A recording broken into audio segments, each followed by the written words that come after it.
नमस्कार, 19 जुलाई की शाम आप हैं मेरे साथ ZTV रेडियो न्यूज पर, जहां देश विदेश की खबरें लेकर के आती हूं मैं रश्मि नेगी बिष्ट। और अब वक्त है न्यूज हेडलाइंस का। स्वास्थ्य मंत्रालय ने आवासीय परिसरों में कोविड देखभाल केंद्र स्थापित करने के दिशा निर्देश जारी किए। भारतीय आयुर्विज्ञान अनुसंधान परिषद बुजुर्गों में बीमारी और मृत्यु दर कम करने में BCG वैक्सीन के प्रभाव का अध्ययन करेगा।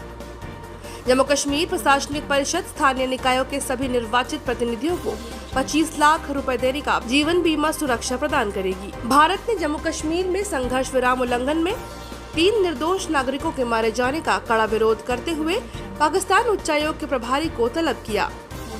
और ईरान के राष्ट्रपति ने कहा कि कोरोना वायरस से ईरान में 2 करोड़ 50 लाख लोग संक्रमित। और अब खबरें विस्तार से। स्वास्थ्य मंत्रालय ने उन आवासीय इकाइयों के लिए दिशा निर्देश जारी किए हैं जो अपने परिसर में छोटे स्तर पर कोविड देखभाल केंद्र स्थापित करना चाहते हैं।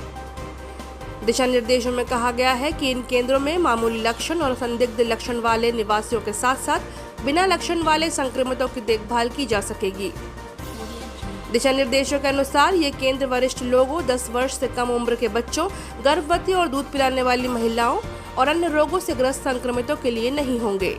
उन्हें समुचित कोविड अस्पतालों में भर्ती कराना होगा। दिशा निर्देशों में कहा गया है कि ये केंद्र आवासीय परिसरों के सामुदायिक कक्ष, साझा उपयोग क्षेत्र या खाली फ्लैट में बनाए जा सकेंगे। इन क्षेत्रों में प्रवेश और निकासी की अलग अलग व्यवस्था और देखभाल करने वालों के लिए स्वच्छता उपायों का प्रबंध जरूरी है। बिस्तरों के बीच कम से कम 3 फुट की दूरी होनी चाहिए और चादर, तौलिया और तकिए कवर 72 घंटे तक एक डिस्पोजेबल बैग में रखने के बाद धोए जाने चाहिए।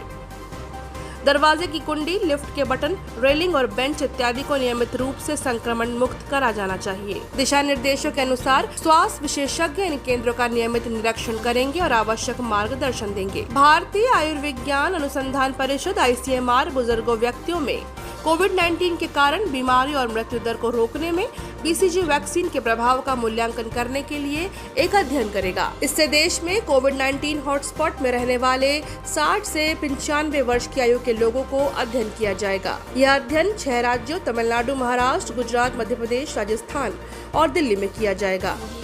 चेन्नई स्थित राष्ट्रीय क्षय रोग अनुसंधान केंद्र इस अध्ययन की अगुवाई कर रहा है। इस अध्ययन में यह देखा जाएगा कि क्या BCG का टीका कोरोना वायरस के संक्रमण और इसके बड़ी आयु वर्ग के लोगों में फैलाव को रोक सकता है।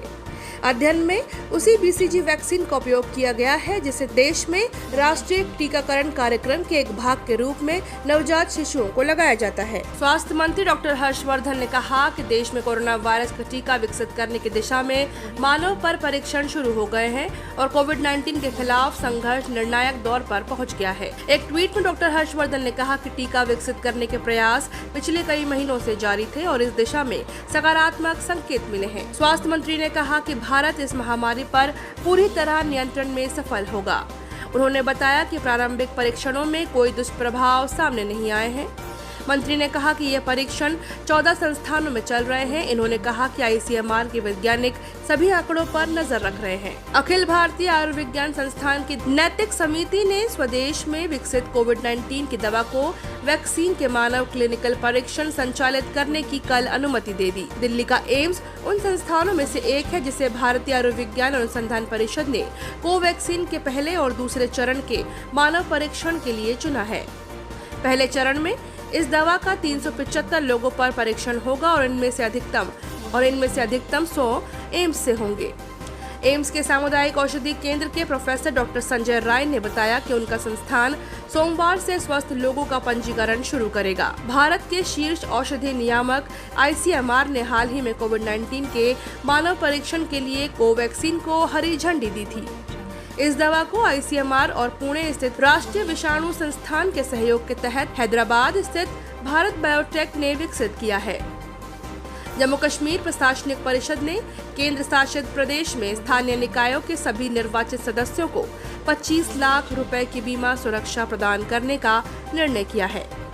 आतंक से जुड़ी किसी भी वारदात में मृत्यु होने की स्थिति में राज्य की सभी पंचायतों और स्थानीय निकायों के सदस्यों के मामलों में यह बीमा लाभ दिया जाएगा। इस निर्णय का उद्देश्य ऐसे सभी निर्वाचित सदस्यों को सुरक्षा देकर राज्य में जमीनी स्तर पर लोकतंत्र को मजबूती प्रदान करना है, जिन्हें लगातार आतंकवादियों से खतरा बना हुआ है। उपराज्यपाल जीजी मुर्मू की अध्यक्षता में परिषद हाल ही में हुई बैठक में सभी खंड निकाय समितियों के अध्यक्षों, सरपंचों, पंचों और सभी स्थानीय निकाय सदस्यों को बीमा सुरक्षा देने का निर्णय लिया गया। सरकार के प्रवक्ता के अनुसार इस बीमा सुरक्षा से आतंकवादी घटना में मृत्यु होने पर निर्वाचित प्रतिनिधियों के परिवारों को आर्थिक सहायता देना सुनिश्चित हो सकेगा। साथ ही उन्हें ऐसी स्थिति में आर्थिक समस्या और निर्धनता का सामना नहीं करना पड़ेगा और इससे उनकी भोजन, शिक्षा और स्वास्थ्य जैसी बुनियादी आवश्यकताओं की पूर्ति हो सकेगी। ईरान के राष्ट्रपति हसन रूहानी ने कहा कि कोरोना वायरस से उनके देश में 2,50,00,000 लोग संक्रमित हो चुके हैं। देश के वायरस रोगी कार्यबल के साथ एक वर्चुअल बैठक में उन्होंने कहा कि ईरान में संक्रमितों का आंकड़ा 3,50,00,000 तक पहुंच सकता है और ऐसे में देश में प्रतिरोधक क्षमता विकसित करने की आवश्यकता है। रूहानी ने यह भी कहा कि ईरान को पिछले 5 महीनों की तुलना में अस्पतालों में उपचार की व्यवस्था दुगनी करने के लिए तैयार रहना होगा। बाद में रूहानी के संचार उप प्रमुख ने स्पष्ट किया कि 2,50,00,000 संक्रमितों का अर्थ है ऐसे व्यक्ति जो वायरस का सामना करने के बाद पूरी तरह प्रतिरक्षा क्षमता विकसित कर चुके हैं। यह पहला अवसर है कि जब किसी वरिष्ठ ईरानी अधिकारी ने बताया कि देश कोविड-19 को प्रतिरक्षा क्षमता के जरिए हराने का प्रयास कर रहा है। संक्रमितों की बढ़ती संख्या को देखते हुए अधिकारियों को अधिक संक्रमण वाले प्रांतों में फिर से कड़े प्रतिबंध लगाने पड़े हैं, जहां अप्रैल में प्रतिबंध हटाए गए थे। ईरान में कोविड संक्रमण का पहला मामला फरवरी में सामने आया था। ईरान में पूर्णबंदी कभी लागू नहीं की गई, लेकिन मार्च में स्कूल बंद किए गए थे और सार्वजनिक सभाओं और प्रांतों के बीच यात्रा पर रोक लगाई गई थी। भारत ने कल नई दिल्ली स्थित पाकिस्तान उच्चायोग के प्रभारी को तलब किया और पाकिस्तानी सैनिकों द्वारा अकारण संघर्ष विराम उल्लंघन में एक बच्चे सहित 3 निर्दोष नागरिकों की मौत पर कड़ा विरोध जताया है।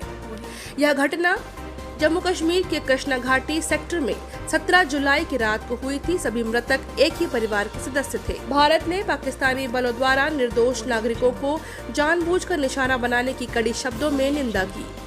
विदेश मंत्रालय ने कहा कि अकेले इसी वर्ष पाकिस्तानी सैनिकों द्वारा बिना उकसावे के संघर्ष विराम उल्लंघन की 2,711 घटनाएं हो चुकी हैं, जिनमें 21 भारतीय मारे गए और 94 घायल हो गए।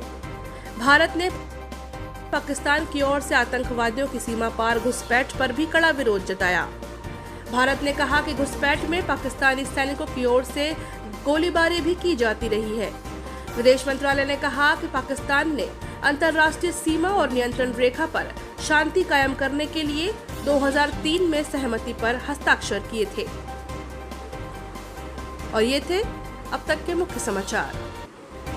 हमारे YouTube चैनल से जुड़ने के लिए ZATV को सब्सक्राइब करें और नए वीडियो सबसे पहले देखने के लिए नीचे दिए गए बेल बटन को प्रेस करना ना भूलें। आज का न्यूज सेगमेंट आपको कैसा लगा हमें कमेंट सेक्शन में जरूर बताएं। साथ ही इसे शेयर भी करें। और अभी दीजिए मुझे इजाजत। कल होंगे रूबरू इसी समय पे आप सभी के साथ। बाकी और खबरों से जुड़ने के लिए लॉगिन करें हमारी वेबसाइट www.zatvnews.com। नमस्कार।